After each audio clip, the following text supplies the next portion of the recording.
Hi guys, бүгін біз present continuous жағын жалғастыратын боламыз. Өзіміз әдеттегідей қарапайым түсінікті тілмен түсіндіретін боламын, иә. Present continuous, яғни бұл созылыңқы осы шақ, иә.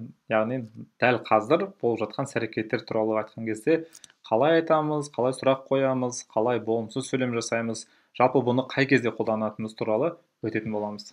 Сонымен кеттік. Ең алдымен біз present simple'ды еске түсіріп алайық, иә? Present simple'ды еске түсіріп алайық. Present simple'ды біз жай осы жағы, иә? Қай кезде қолданатын едік? Бұл әдеттегі қайталанатын іс-әрекеттер, иә? Жалпы іс-әрекеттер туралы айтқан кезде қолданамыз, иә? Мысалға айтатын болсақ, I usually go to the cinema. Мен әдетте кинотеатрға барамын.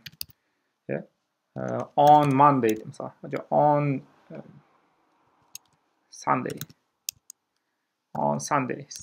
Мен әдетте жексенбі күндері кинотеатрға барамын, иә? Бұл қайталанатын әдеттегі іс-әрекеттер.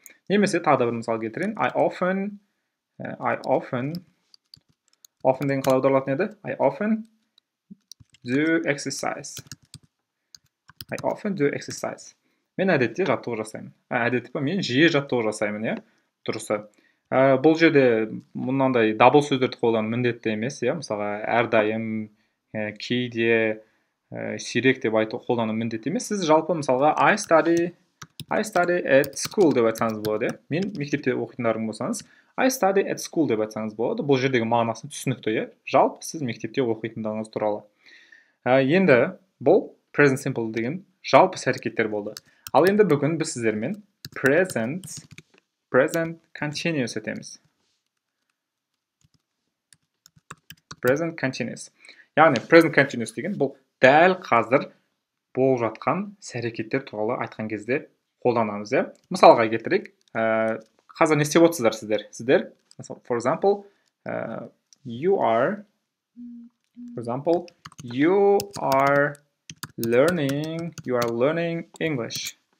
Сіздер дәл қазір ағылшын тілін үйреніп отырсыздар, иә? Мысалға, what am I doing? Мен не істеп отырмын? I am teaching you. Мен дәл қазір сіздерге ағылшын тілін, иә, жалпы үйретіп отырмын. Бұл жерде мен жалпы емес, иә, қайталаныс әрекет емес, дәл қазір туралы болған әрекет айтқан кезде біз present continuous жағын қолданамыз, иә? Мына жақта қазір нақтырақ көрсетейік. Бұл шақ қалай жасалынады? Жалпы әдеттегідей ұмытпаймыз, бастауыш және баяндауыш бар екен. Бұл жерде мысалға есімдіктер бар, иә? I, he, she, it, you, we, they деген бұл аудармаларын жаттап алдыңыздар деп ойлаймын, иә? Білмейтін болсаңыздар. Мысалға, мен үй тапсырмасын жасап отырмын деп айтқыңыз келсе, біз I am doing, иә? Етістікке, яғни ing жалғау арқылы жасайсыздар. Және де мына жақта to be етістігі мынау есімдіктерге қарай өзгеретін білесіздер, иә? I болған кезде am, he, she, it болған кезде is, you, we, they болған кезде are болады, иә? Сондықтан сөйлемдеріңіз осылай құралады. I am teaching you. Мысалға, біреуді айтасыз, he is sleeping. Біреу ұйықтап жатса, дәл қазір сіз айтасыз, he is sleeping. You are watching, иә? Сіздер қарап отырсыздар. Немесе you are looking at me. Сіздер маған қарап отырсыздар. Бұлайша өте қарапайым тілмен айтқан кезде қазақша бізде былай айтамыз, мысалға, қарап отырмын, иә? Немесе айтасың, тыңдап жатырмын. Мен тыңдап жатырмын. Немесе мен сөйлесіп отырмын. Мен сөйлесіп отырмын. Я, мен сөйлесіп отырмын. Яғни дәл қазір болып жатқан іс-әрекеттер туралы айтқан кезде сіздер осы present continuous жағын қолданасыздар, иә? Мынаны жаттап алсаңыздар бе, отырмын, жатырмын деп айтамыз, иә? Біз дәл қазір болып жатқан іс-әрекеттер туралы айтқан кезде осы present continuous'ты қолданамыз. Енді сіздерге әдеттегідей жақсырақ түсінікті болу үшін сіздерге көбірек мысал беруге тырысайын, иә? Мысалға мыналардан бастай берейік, иә? I am-нан бастайық. Мысал айтайық, мен үй тапсырмасын жасап отырмын деп қалай айтамын? I am, ұзақ жазайық. I am, мен ағылшын тілін үйреніп отырмын. I'm learning English. мен ағылшын тілін үйреніп отырмын. Иә, қараңыздар, мен мына жақта көрсетіп тұр. I am learning. Етістікке мынау ing жалғауды ұмытпаймыз, иә? Яғни ing деп аталды ағылшынша. Және to be етістігі міндетті түрде сіздерде жүру керек. I am learning English. Енді келесіне келтіріп көрейік. Мысалға, айтайық, ол саябақта, яғни паркте серуендеп жүр. Серуендеу деген қалай? Walk. Яғни болады. He, қараймыз, is қоямыз. He is серуендеу, яғни walk. He is walking in the park. He's walking in the park. Яғни ол дәл қазіргі уақытта ол паркте серуендеп жүр. Мысалға тағы бір мысал келтірейік. Ол қазір жүзіп жүр, иә? Жүзіп жүр деп айтатын болсақ, she is, ұмытпаймыз мынаны. She is swimming. She is swimming now. She is swimming now. Ол дәл қазір ол жүзіп жүр, иә? Тағы да it's-қа келтірейік, иә? Мына it is. It is болу деген қалай айтатын едік? Айтқанда бір нәрсе болып жатыр, иә? It is happen. It is happen десек дұрыс болмай қалады, мынаны ұмытпаймыз. It is happening деп айтамыз. Немесе былай да айту да болмайды. It happening деп айтсаңыздар әрине сіздер түсінеді, бірақ та грамматикалық тұрғыдан ол дұрыс болмай қалады. Мысалға, көбісінің қателігі осындай. He walking in the park дейді. Мына is'ді қайда қалдырдыңыздар? Is, am, is, are, to be етістіктерін міндетті түрде қалдырмай қолданып жүреміз. Келесі тағы да мысал келтірейік. You are. Дәл қазір сіздер не істеп отырсыздар? Сіздер менің ойымша, мен сенемін солай. You are making a progress. You are making a progress. Сіздер прогресс жасап жатсыздар деп сенемін, иә? Сіздер дәл қазір прогресс болып жатыр, иә? Сіздер бұрынғыға қарағанда бұның нақты қай кезде қолданатын, немесе тіпті білетіндеріңіз болса, кейбіреулеріңіз am-іздарды ұмытып кетуіңіз мүмкін. Соны тағы да миларыңызда бекіттіңіздер деп ойлаймын, иә? You are making a progress. Сіздер прогресс жасап жатсыздар. Мысалға, айтайық, сіздер айтсаңыздар болады, біз мына слайдқа қарап отырмыз, иә? Қазір слайд арқылы үйреніп жатырмын, иә? Үйретіп жатырмын. Сіздер айтасыздар, we are looking at the slide. Сіздер айтасыздар, иә? Біз деп айтасыздар, we деген біз, иә? Міне, we are, және етістікке ing жалғайсыздар. We are looking at the slide. Жақсы. Тағы да бір мысал келтірейік. Олар жұмыс жасап жатыр деп айтатын болса, қалай болады? They are working. They are working now. Олар қазір, now деген ол қазір сіздерге осы present continuous'та қолданатын дабыл сөздер туралы айтатын болам, иә? They are working now. Олар дәл қазір жұмыс жасап жатыр. Енді мына жерде қазір қайталамас бұрын тағы бір ескертіп кететін нәрсе, ауызекі тілде болсын, жазбаша түрде де бұлар кездеседі, қысқартып келеді бұлай. I'm деп айтады, I'm learning. I am learning деп ол ұзақ болып кетеді. Немесе he's walking. He's walking деп айта салады, иә? Немесе she апостроф қоясыздар да, мынау тұрса, уже түсінікті бұл she is екен, иә? She is swimming. Немесе it's happening, иә? It's happening деп айтасыздар. It is happening деген қарында қысқаша it's happening дейсіздер. Және арға келетін болса, қалай жасалынады бұлар? Бұлар мысалға you болса, you're making. Енді you are making деп ауызшада айта берсеңдер болады. Қысқаша түрі we, бұл кезде не бұл деп таңғалып қалмаңыздар. We are, we are. Осылай жасалады. We are. For example, we are working at the slide. They are working. Бұны енді өзі де кіріп кетіп отыр. Сондықтан they are. Осы қысқартылып келеді. Жақсы. Бұл бонды сөйлемді жасау, дәл қазір болып жатқан, мысалы, жасап отырмын, тыңдап отырмын, үйреніп жатырмын деп айтқыңыз келсе, онда осы структураны қолданасыздар. Bir қайталап шығайық. Examples. I'm learning English. He's walking in the park. She's swimming now. It is happening. You are making a progress. We are looking at the slide. They are working now. Жақсы, түсінікті деп ойлаймын. Енді жаңа сіздерге айтып кетпекші, басында сіздерге айттым, жаңа present simple мен енді жаңа қазір өтіп жатқанымыз біздің present continuous, present continuous, яғни дәл қазір болып жатқан іс әрекет дедім.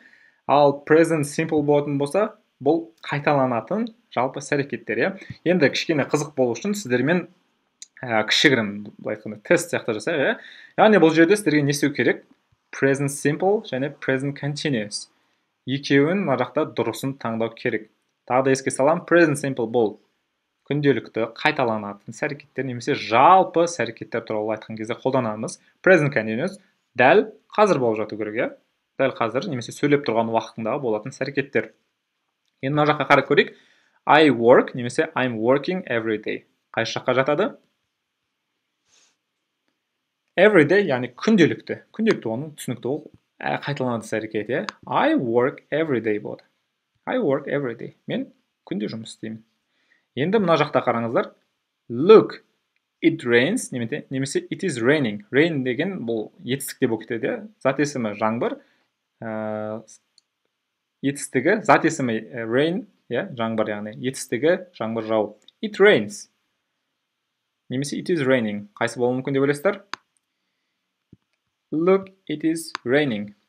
Неге? Себебі бұл жерде мынау look деген негізі дабыл сөз болып қолданылады. Мысалы айтасыздар ғой, қара деп айтқан кезде бұл дәл қазір болып жатқан іс-әрекет екенін білдіреді. Мысалы, тыңда деп айтасыздар ғой, немесе қара деп айтқан кезде бұл дәл қазір болып жатқан іс-әрекеттің мағынасын білдіретін бұл дабыл сөз болып тұр. Сондықтан it is raining болады. Енді келесі she wait немесе she is waiting for me. Қайсы дұрыс деп ойлайсыздар?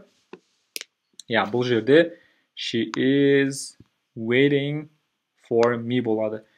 Себебі мына жақта қарасаңыздар, бұл автоматически дұрыс емес, Себебі сіздерге қайтадан айттым. Тағы да естеріңізге ұмытып кететіндеріңіз болса, естеріңізге сақтағаныздар.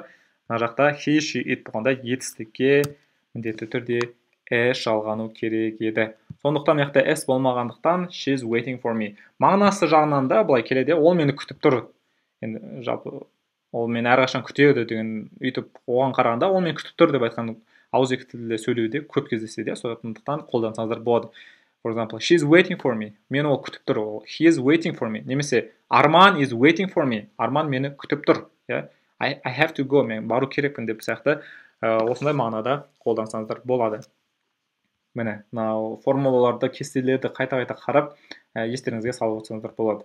Енді тағы да қазір осы present continuous, яғни дәл қазір нақ осы шақты есте жақсы сақтау үшін, жақсы түсіну үшін my friend деген жаттығу жасаймыз. My friend, яғни сіздің my best friend деп қояйық, my best friend. Менің ең жақын досым, ең жақын досыңыз дәл қазір не істеп жатыр деп ойлайсыздар. Сол туралы жазатын боламыз, өздеріңізде кейін жазсаңыздар болады. Дәл қазір мысалы мен келтіріп көрейін. Әрине қазір енді барлығы үйде отыр, сондықтан айтайын, he is үйде қалу дегенді stay деп қояды. He is staying at home. He is staying at home. Ол қазір дәл қазір үйінде отыр. Үйінде отыр. Келесі не деп айтсақ болады? Енді қазір үйде болғанымен де жұмыс жасап отыр мүмкін.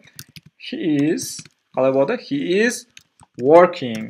He is working болады. Ол жұмыс жасап жатыр, He is working. Тағы да не істеп жату мүмкін? Мүмкін ол досымен сөйлесіп отыр. Немесе үйіндегі біреумен сөйлесіп отыр. Кім екен белгісіз, айтамыз.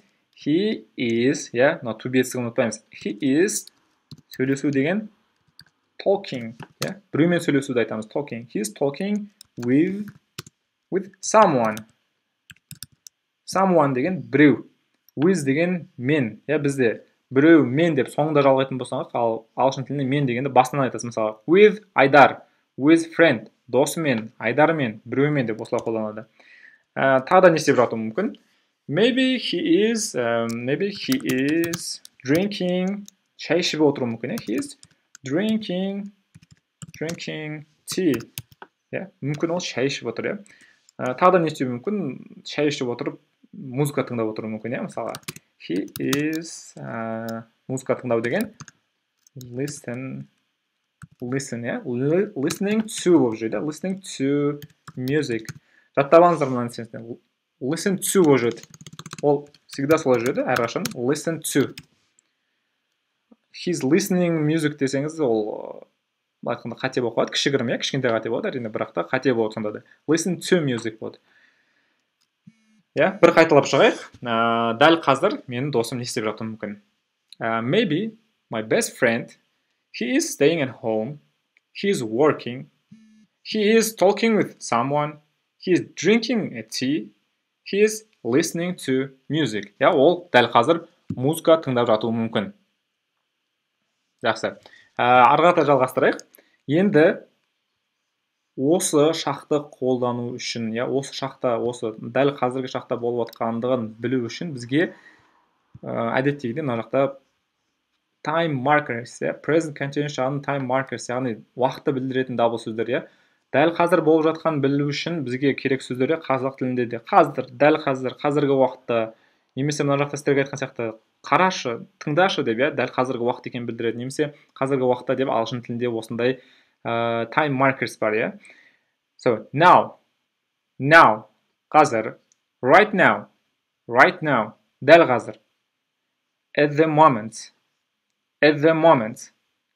қазіргі уақытта, look, қара деген, леп белгісімен береді, адам назарын аударып, look, бұл тест деп жатқан кезде кейбіреулер тестке дайындалады, сондықтан тестке дайындалып жатқанда осылай келуі мүмкін. Немесе listen деп келуі мүмкін. Тыңда, currently, бұл дәл қазіргі уақытта, қазіргі уақытта деген мағынаны білдіреді. Енді осыларды мына жаққа қойдым. Бірден мысалдың ішінде көрейік, мысалға қазір мен не істеп отырмын, мен сіздерге I am қысқашасын жаза берейін, I am teaching. Мен сіздерге үйретіп отырмын. I'm teaching English now.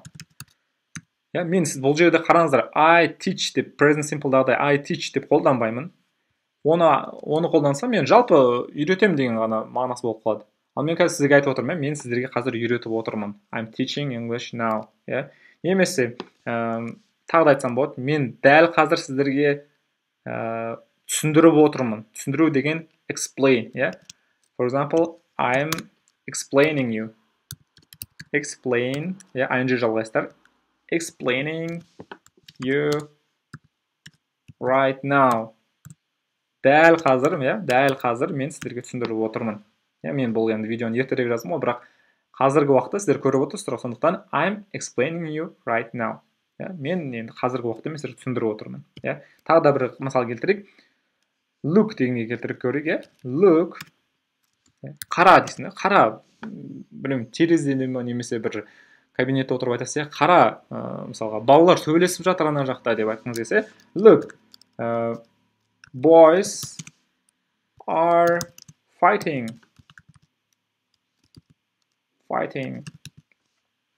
Boys are fighting. Балалар төбелесіп жатыр. Қараңыздар, мына жақта не үшін are болды? Себебі бұл жерде көпше түрде тұр, Boys, яғни олар, олар болғандықтан boys болды. Былайша айтқанда they are деген сияқты екеуі бірдей. Boys are fighting немесе they are fighting. Сондықтан осыны қолданамыз. Тағы да бір мысал келтірейін. Мысалға, he is currently working. Біреу, мен досым мүмкін, ол дәл қазіргі уақытта ол жұмыс жасап жатыр. Немесе сіздер айта аласыздар, сіздер не істеп жатсыздар қазір? Айтып көріңіздерші. Сіздер айтасыздар. I'm learning English. Үйреніп жатсыздар, I'm learning English қазіргі уақытта at the moment. Қазіргі уақытта, дәл қазіргі уақытта сіздер ағылшын тілін үйреніп отырсыздар. Тағы да бір қайталап шығайық. Examples. I'm teaching English now. I'm explaining you right now. Look, boys are fighting. Немесе they are fighting. He is currently working. I'm learning English at the moment. Біреу қазір сізге кедергі жасап айтса, айтасыз, stop, I'm learning English at the moment. Тоқта, маған кедергі жасама, мен қазір ағылшын тілін үйреніп жатырмын деп. Енді тура осы сөйлемдерді сіздер болымсыз түрде қалай жасайсыздар? Мен үйреніп жатқан жоқпын, мен тыңдап отқан жоқпын, мен ұйықтап жатқан жоқпын деп қалай айтасыздар? Әрине, ол да өте оңай. Бар жоғы керегі, мынау to be етістіктер бар ғой, одан кейін not қолданасыздар. Мысалға, doing'ді қолданайық, үй тапсырмасын жасап отырмын. I am жасап отырған жоқпын болатын болса, I'm not doing. He is not doing. She is not doing. it is not doing, or it's not happening. You are not doing, we are not doing, they are not doing. Yeah. Енді осыларды мысалмен келтірейік. Мына жаққа кесентте қойып қойдым әдеттегідей. Мысалға айтайық, айтасыз, біреу келді, сіз ұйықтап жатыр екен деп ойлап қалдыңыз, айтасыз, мен ұйықтап жатқан жоқпын. Yeah? I am not sleeping. I'm not sleeping. Yeah? Мен ұйықтап жатқан жоқпын. I'm not sleeping. Тағы да бір мысал көрейік. Мысалға, мен білемін, ойлаймын, сіздер қазір сабақ көріп жатқандықтан сіздер дәл қазір Instagram қолданып жатқан жоқсыздар, сондықтан мен айта аламын. You мен жасай берейін, You are not қолдану деген қалайды? Use, қараңыздар, мына жақта и әрпіне бітетін болса, ол түсіп қалады, using болады. You are not using an Instagram. You are not using an Instagram. Сіздер Instagram'ды қолданып жатқан жоқсыздар дәл қазір. Тағы да бір мысал келтірейік. Мысалға, біз билеп жатқан жоқпыз. Әрине билеп жатқан жоқпыз, біз ағылшын тілін үйреніп отырмыз. We are not dancing. Біз билеп жатқан жоқпыз. Немесе айтайық, қандай мысал келтірейік? Мысалға, олар футбол ойнап жатқан жоқ. They are not playing football. Олар футбол ойнап жатқан жоқ. They are not playing football. Instagram. They are not playing football. Олар футбол ойнап жатқан жоқ. Сонда мына жақта сізге керегі, енді he sheetпен де жасап шығар, түсінікті болсын. He is not, мысалы көрейік, he is not working. Бір досыңыз, немесе жақын құрбыңыз, досыңыз, he is not working. He is not working at the moment. Дәл қазір жұмыс жасап жатқан жоқ, ол үйде, қазір карантин деп мысалы, Немесе she is not, сіздің құрбыңыз, she is not музыка тыңдап жатқан жоқ, she is not listening to music. Ол музыка тыңдап жатқан жоқ, дәл қазір музыка тыңдап жатқан жоқ. Немесе бір телефонда айтасыз, it is not working. Ол жұмыс жасамайды, істемей қалды. It's not working. Мына жақта сіздерге тағы да айтып кететін, I'm not солай қалай береді, қысқарған түрінде көрсетіп өтейін. You aren't. Осылай тиға бітеді. You aren't. You aren't. Бұл жерде де дәл солай. We aren't болады. We aren't. Олар деп айтқыңыз келсе, they aren't болады. Дәл солай, they aren't. Қысқарған түрінде, мысалға, they are not playing деп айтып отқан қаранда, they aren't playing деп айта салады, қысқаша, Немесе, we aren't playing.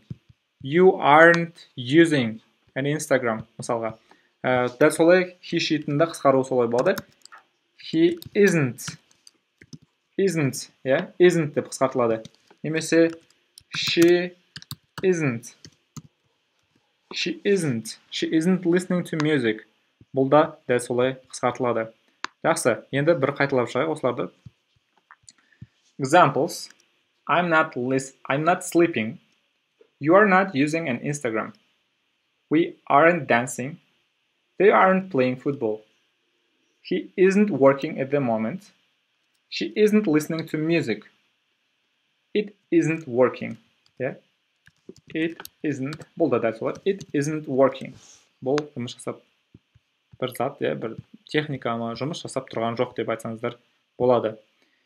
Енді мына жақта болымсыз түрін жасап үйрендік. Енді қалай сұрақ қоямыз? Сұрақ жасау үшін әдеттегідей бір дым қиындығы жоқ. To be етістіктерін сіздер алдына шығара саласыздар, Мысалға, I'm working деп айтсыздар ғой. Сұрақ қойған кезде, am I working? Are you working? Are we working? Are they working? Немесе, is he working? Is she working? Is it working? Алдына шығарасыздар, сіздің сөйлемдеріңіз дайын. Мысал ретінде көрейік қазір. Мысалға, мен сұрайым, сіздер мені тыңдап отырсыздар ма? Дәл қазір тыңдап отырсыздар ма? Are you listening to me?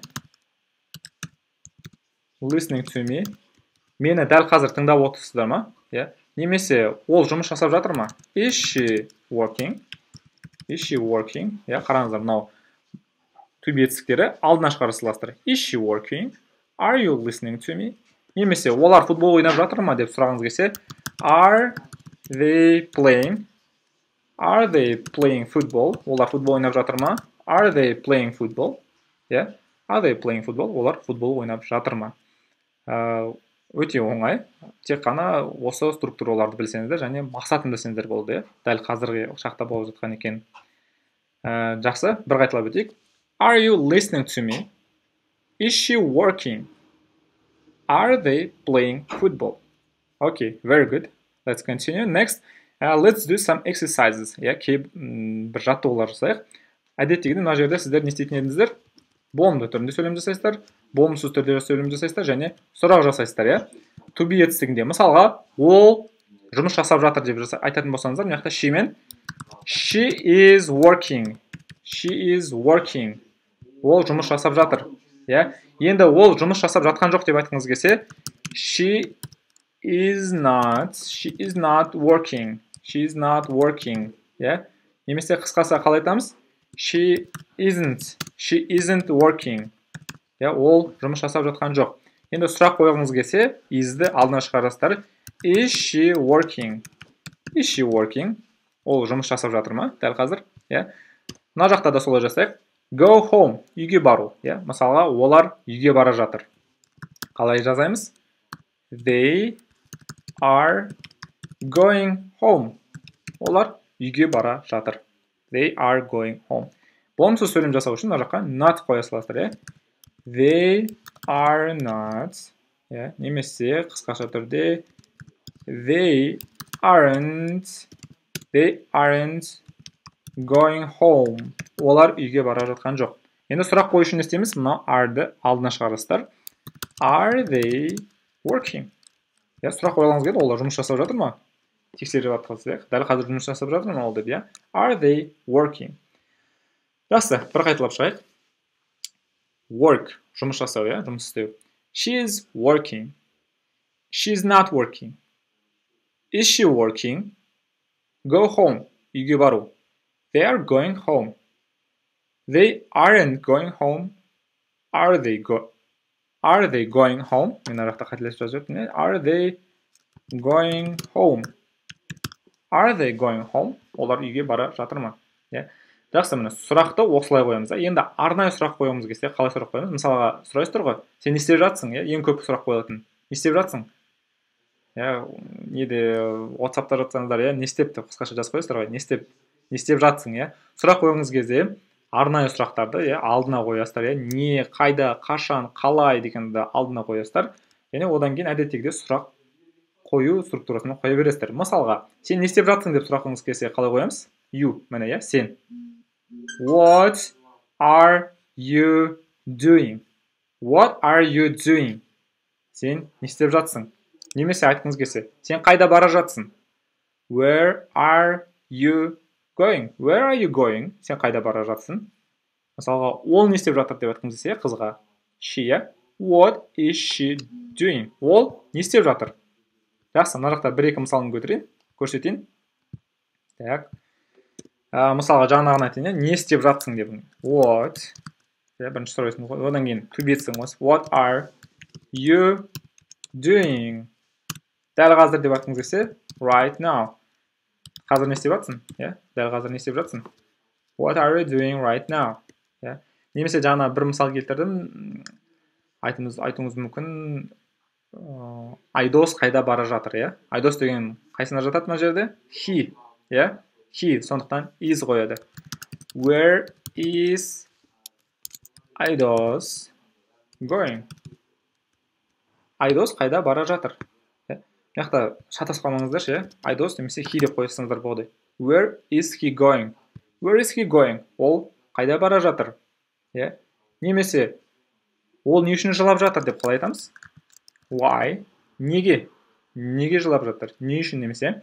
Why is she crying? Why is she crying? не үшін ол жылап жатыр? Иә, жақсы, бір қайталап шығайық. What are you doing right now? Where is he going? Why is she crying? Ол не үшін жылап жатыр?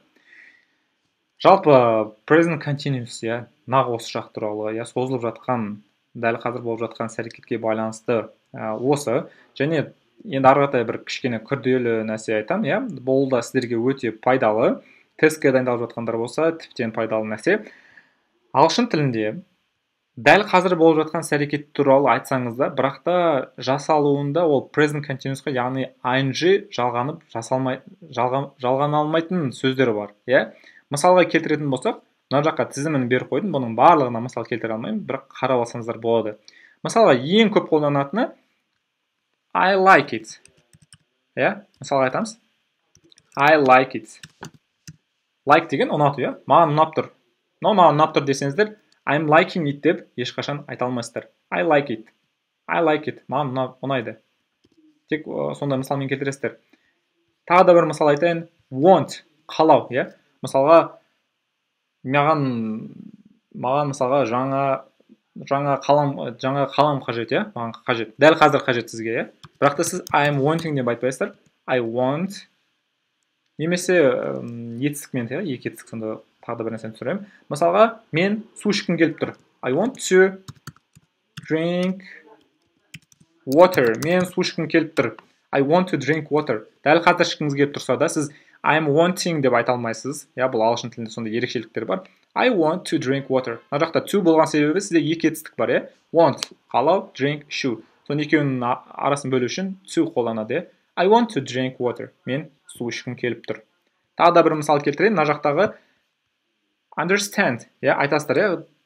Сіз қазір түсініп тұрсыз, иә, мен айтып жатқан нәрсені. Сіз мен түсініп тұрмын деп айтқыңыз келсе, I'm understanding деп айтпайсыз. I understand it. Я, мынаны деп айта берсек. I understand it. Мен мынаны түсініп тұрмын. I understand it. Жақсы. Немесе тағы да бір мысал келтірейін. No. Білу деген, иә, мына жақта міне. No. Мысалға, мен біліп тұрмын. Мен білемін оны деп айтқыңыз келсе. I know it. Мен оны білемін. I know English. Yeah. Дәл қазір болса да, мен оны біліп тұрмын деп айтсаңыз да, I'm knowing деп айта алмайсыз. I know it деп айтасыз. Жақсы. Одан бөлек, екінші айтып кететін нәрсе think, yeah? Think, яғни аудармасы қалай? Ойлау, yeah? Ойлау дегенде біздің ойлау, және бұл ағылшын тілінде тағы да бір мағынасы бар. Ағылшын тілінде емес, біз қазақ тілінде де қолданамыз. Меніңше, yeah? Менің ойымша деп айтады ғой. Менің ойымша деген. Сол кезде менің ойымша деген бір адамның пікірін білдірген кезде сіз think сөзіне ing ешқашан жалғай алмайсыз. Мысалы айтасыз ғой, мен ойлаймын, иә, менің ойымша I think he is right. I think he's right. Менің ойымша ол дұрыс. Иә, ол дұрыс айтады, дұрыс ол. I think he's right. I'm thinking he's right деп ешқашан қолданылмайды. Бұл пікір болған кезде, иә. Яғни мен жақта меніңше деп жазып қойып. Менің ойымша болған кезде ешқашан сіздерде not деп жазып қойын да. Not I'm thinking деп қолдана алмайсыздар. I think he's right деп айтасыздар. Ал бірақ та ойлау бар ғой, мысалға мен мысалға өзімнің болашағым туралы ойлаймын. Немесе тағы да қандай мысал бар? Не болды екен деп ойлаймын деп қайымды ойлау болған кезде, сол кезде сіздер қолдана аласыздар. Мысалға, дәл қазір мен өзімнің болашағым туралы ойлап отырмын. Ол кезде сіздер I'm thinking деп қолдана аласыздар. I'm thinking about my future. I'm thinking about my future. Мен өзімнің болашағым туралы ойлап отырмын. Немесе жалпы мен әрқашан мен өзім болашағым туралы ойлаймын деп айтатын болсам, немесе мен әрқашан, I always, ұмытқан жоқсыздар, I always think about my future. Мен әрқашан өзімнің болашағым туралы ойлаймын. Think'тің осындай айырмашылығы бар. Енді одан бөлек тағы да мына жақта жалпы state verbs деген, state verbs деп аталады осының барлығы. State verbs бұл хал етістіктері дей ма, иә, бір адамның халін білдіретін, сезімін білдіретін сондай етістіктері. Солардың бірі міне see, көру, hear, есту, smell, иә, иіс сезу немесе иіскеу бір нәрсені. Және taste, дәм тату, бір нәрсенің дәмін тату. Сондай етістіктермен сіздер ing жалғап қолдана алмайсыздар. Мысалға, мен көріп тұрмын деп айтсаңыздар, I see it, мен көріп тұрмын. Болды, жеткілікті. I'm seeing деп айта алмайсыздар. Hear, мен естіп тұрмын. I hear it, мен естіп тұрмын. Немесе айтқыңыз келіп айтады ғой мысалға, мынадан өте жақсы иіс шығып тұр. Дәл қазір шығып тұрса да, сіз айтасыз, it smells very good, very tasty, мысалға, дәмді бір иіс шығып тұрса, it smells very tasty. Дақса, бұл да сіздерге түсінікті болды деп ойлаймын. Бір қайталайық. State verbs. I like it. I want to drink water. I understand it. I know it. Think. I think he is right. I'm thinking about my future. I always think about my future. I see it.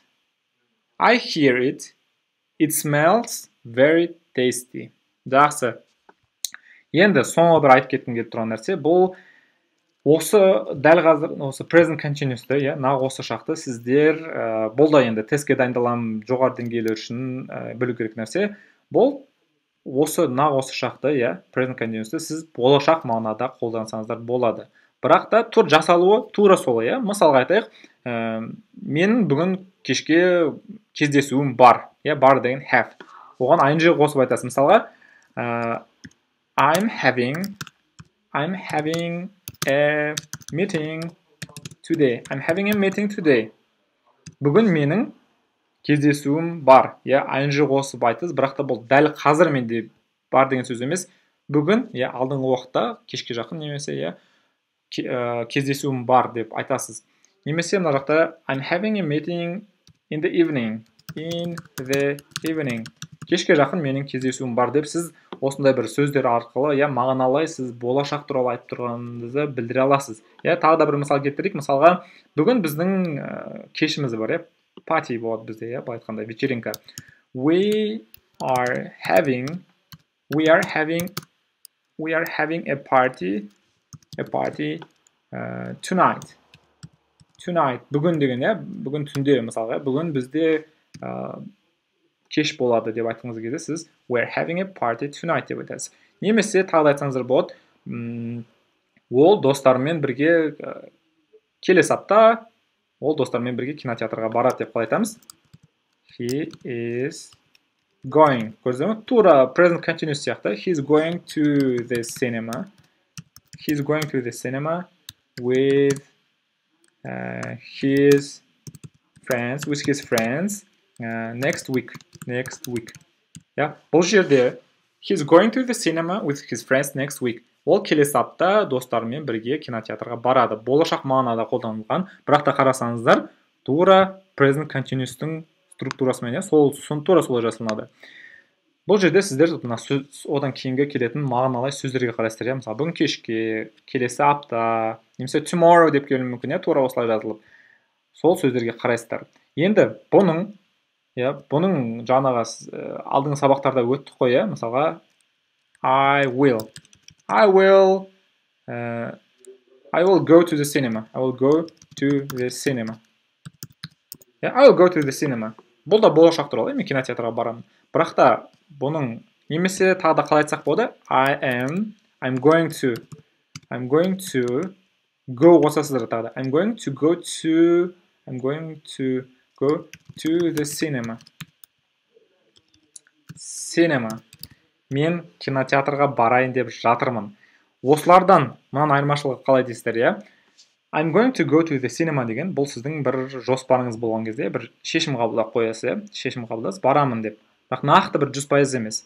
I will go to the cinema. Бұл дәл қазір қабылданған шешім. Ал present continuous'ты қолданған кезде бұл arranged actions. Arrange деген яғни сіз алдын ала кәдімгі біреумен келісіп жоспарлап қойған іс-әрекеттер. Бұл мысалға мен кинотеатрға барайын деп жатырмын деп айтқан кезде біреумен келісіп жоспарламаған шығарсыз, иә. Бірақ та мына жерде міндетті түрде алдын ала достарыңызбен келісіп бір апта бұрын, бір ай бұрын келісіліп қойған іс-әрекет болған кезде осы present continuous жағын қолданасыздар. Жалпы present continuous туралы қысқаша осы, иә, бір қайталайық. Present continuous for future. I'm having a meeting today, or I'm having a meeting in the evening. We are having a party tonight. He is going to the cinema with his friends next week. I will go to the cinema. I'm going to the cinema. Жақсы. Осымен біз present continuous туралы барлық нәрсені айттым деп ойлаймын. Әдеттегідей сіздерге мына жақта осы present continuous жағын қысқаша қорытындылап, иә, мына кестелерді сіздер алдында да айтпадым, өздеріңіздің дәптерлеріңізге сызыңыздар, иә. Мына нәрсенің бәрін мен өзім сыздым, былай айтқанда. Мен мұғалім болсам да осылай әрқайсының кестесін сызып шықтым. Бұл мен автоматты түрде мен сөйлеп жатқан кезде қателеспейтін болам. Кейбіреулер визуалдар мысалы, иә, көздің алдына елестетуі мүмкін, иә. Солай жақсы есте қалып қалу үшін өздеріңіз осының барлығын дәптерлеріңізге сызып алыңыздар, иә. Яғни present continuous жалпы дәл қазір болып жатқан іс-әрекет, иә, созылыңқы нақ осы шақ деп айтты, иә. Бұл кезде осындай time markers қолданады, иә, уақытты білдіретін. Дәл қазір, иә, мысалға right now, now, at the moment, look, listen, currently деген сияқты, иә. Жасалынуы to be етістіктерін ұмытпаймыз, өзгертіп отырыңыздар, тастап кетпеңіздер, иә. Мысалға I listening демеңіздер, I am listening. He playing football емес, he is playing football. Болмысыз түрінде he is not playing football. Or for example, teacher, we are not listening. Я тыңдап отпасаңыздар айтасыздар, иә. We are not listening to you. Немесе кейбіреулеріңіз бар, I'm not using my Instagram, yeah, because I'm learning English with you, with Jetet, for example, yeah. Сұрақ қойған кезде to be етістіктен алдына шығарасыздар, иә. Are you listening to me, guys? Мен тыңдап отырсыздар ма? Yeah. Арнайы сұрақ қою үшін What are you doing now? Дәл қазір не істеп отырсыздар? Жауап бересіздер. We are learning English. Yeah? We are trying to improve our English. Improve, яғни дамыту. Біз ағылшын тілімізді дамытайын деп жатырмыз. Жақсы, бүгінше осы. Сіздермен енді келесі сабақта кездескенше берілген ақпараттарды, информацияны дұрыстап, бекітіп, қайтадан көріп шықсаңыздар да болады. Жақсы, кездескенше.